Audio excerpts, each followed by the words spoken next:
CompTIA Tech Complete Training Course. Exam Objective 4.4 Identify Programming Organizational Techniques and Logic Concepts. Pseudocode Concepts. In this video, we will be covering the topic of pseudocode.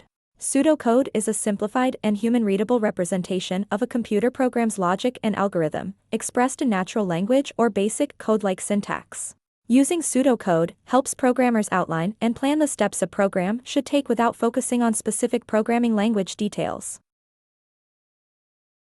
Here is an example of some pseudocode, and I have placed it side by side with its equivalent Python code.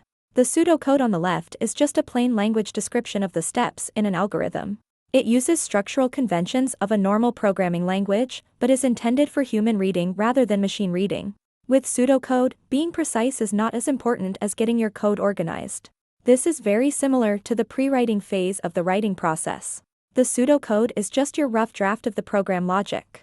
After completing your pseudocode, you should be ready to clean it up and write the actual code in accordance with the specific syntax and format of your desired programming language. Or in the case of my example here, Python.